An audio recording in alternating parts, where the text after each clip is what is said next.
मेरे ना एक भाई को सूजी के लड्डू बहुत पसंद है और दूसरे को बेसन के। सोचा इस बार ऐसे लड्डू बनाकर खिलाऊंगी कि दोनों ही कंफ्यूज हो जाएंगे।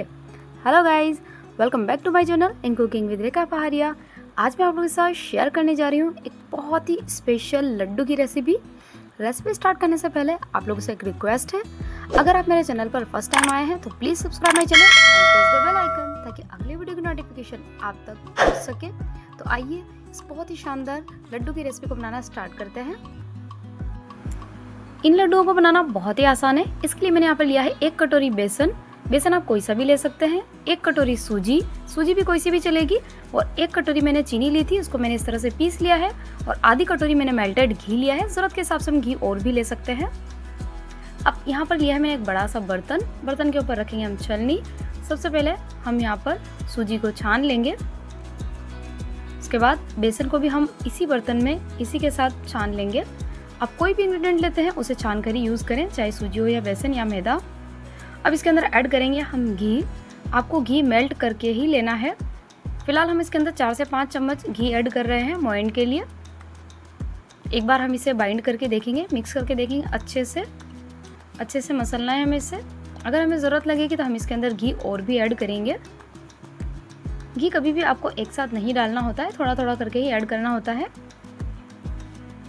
अगर अच्छे से बाइंडिंग हो रही है तो ये बिल्कुल परफेक्ट है। अगर बाइंडिंग में थोड़ी कमी है तो हम इसके अंदर थोड़ा सा घी और ऐड करेंगे।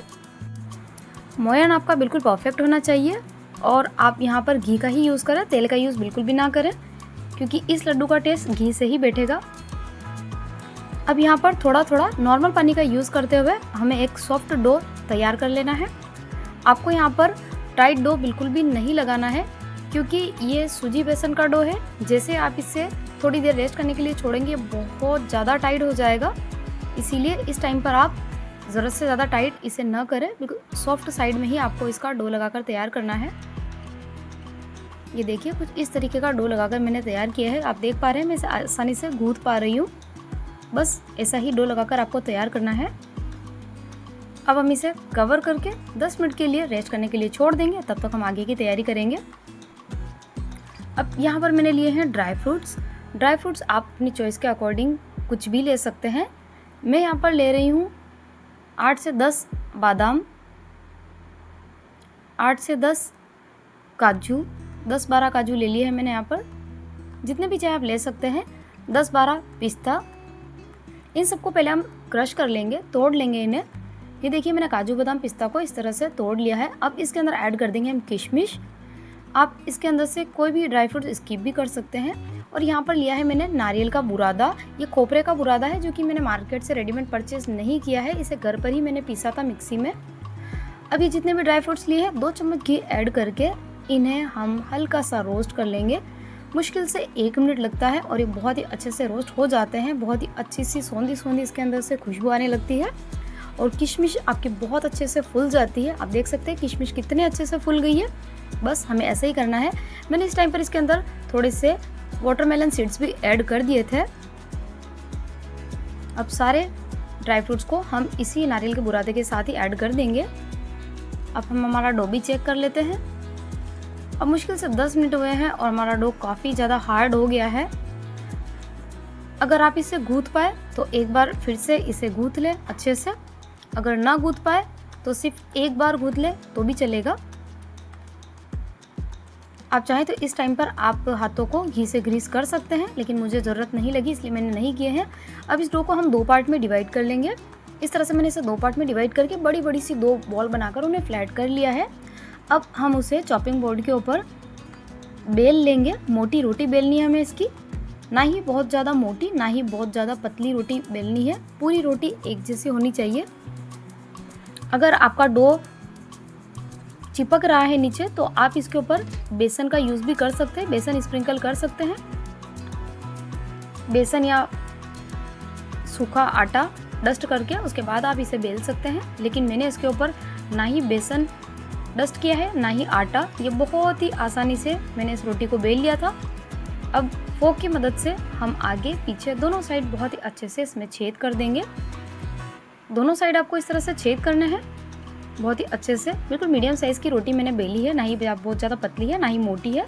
यहाँ पर मैंने लोहे के तवे को थोड़ा हल्का गर्म कर लिया था और हल्के गर्म तवे पर बिल्कुल लो टू मीडियम फ्लेम पर आपको अलट पलट करते हुए इस रोटी को सेक लेना है।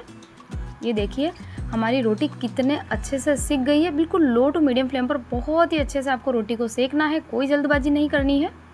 वैसे भी 2 ही रोटी है, बहुत ही कम टाइम लगता है इन लड्डुओं को बनाने में। अभी हल्की सी ठंडी हो गई है, बस इतनी ठंडी हो गई है कि मैं इसे आसानी से तोड़ सकती हूँ। अब इसे छोटे छोटे टुकड़ों में तोड़ लेना है ताकि हमें इसे पीसने में किसी तरह की कोई प्रॉब्लम ना आए। ये देखिए मैंने दोनों ही रोटियों को अच्छे से तोड़ लिया है।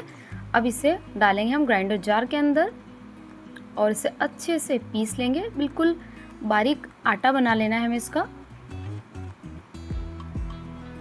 हल्का सा दरदरा आटा रहेगा बस, हमें इसे छानना बिल्कुल भी नहीं है।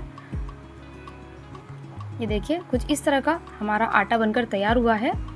अब इसके अंदर आपको कुछ बड़े बड़े टुकड़े दिख रहे हो तो आप उसे निकाल लें।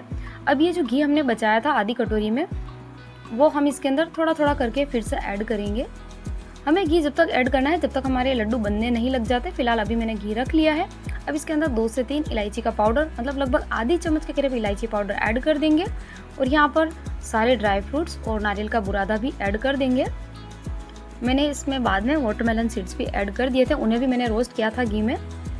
अब इन सबको फिर से अच्छे से एक बार मिक्स कर लेंगे। उसके बाद जो हमने चीनी ली थी वो सारी चीनी हम इसके अंदर ऐड कर देंगे। ये बिल्कुल परफेक्ट रेशियो है, आप चीनी कम या ज़्यादा बिल्कुल भी ना करें। अब फिर से हम इसके अंदर घी ऐड करेंगे। ये सारा घी मैंने यूज़ कर लिया था। फिर से हम इसे बाइंड करके देखेंगे। हम सारा घी एक साथ नहीं डाल सकते लड्डुओं में, हमें एक बार चेक करना होता है कि हमें इसमें कितना घी लगेगा। ये देखिए अभी जो घी है वो मैं सारा इसके अंदर ऐड कर रही हूँ। फिर से हम एक बार इसे मिक्स कर लेंगे। अभी मैंने दोबारा घी लिया है, मतलब मैंने इसके अंदर टोटल 3/4 कटोरी घी का यूज़ किया था इन लड्डुओं को बनाने में। ये सारा घी मैंने यूज़ कर लिया था।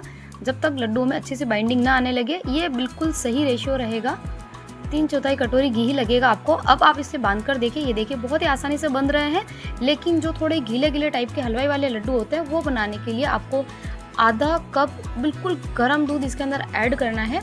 इससे आपके लड्डू जो है थोड़े गीले गीले रहेंगे, गीले गीले बंधेंगे, जो कि बहुत ही ज़्यादा टेस्टी लगेंगे। जैसे हलवाई बनाते हैं बस सेम उसी तरह का टेक्सचर आ जाएगा।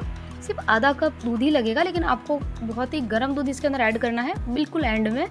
उसके बाद आपको इन लड्डुओं को बांध लेना है, छोटी या बड़ी साइज जो भी आपको बनानी है।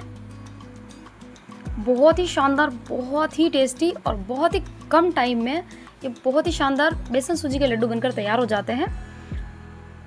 इन लड्डुओं को खाकर मेरे दोनों भाइयों को अभी तक भी पता नहीं चला है कि ये लड्डू आखिर मैंने बनाए किसके थे। वो दोनों अभी भी कंफ्यूज है, क्योंकि इसके अंदर हमने बेसन और सूजी दोनों का बराबर मात्रा में यूज़ किया है। ये देखिए मैंने सारे लड्डू बनाकर तैयार कर लिए हैं। अब मैं आपको एक लड्डू तोड़कर भी बताती हूँ इसके अंदर का टेक्सचर कैसा है। आप इस रक्षाबंधन पर मेरी इस लड्डुओं की रेसिपी को ज़रूर से ट्राई कीजिएगा, आपको ये बहुत पसंद आएगी। और कमेंट सेक्शन में मुझे कमेंट करके ज़रूर से बताइएगा कि आपको मेरी रेसिपी कैसी लगी। अब मैंने तो बना लिए हैं अपने दोनों भाइयों के फेवरेट बेसन सूजी के लड्डू। अब आप इस रक्षाबंधन पर अपने भाइयों के लिए क्या बना रही हैं, मुझे कमेंट सेक्शन में कमेंट करके ज़रूर से बताइएगा। अगर आपको मेरी ये लड्डू की रेसिपी पसंद आई हो तो प्लीज़ वीडियो को लाइक कीजिएगा। बहुत जल्द मिलूंगी मैं आपसे इसी तरह की अच्छी और इजी रेसिपीज़ के साथ। तब तक के लिए बाय बाय, थैंक यू।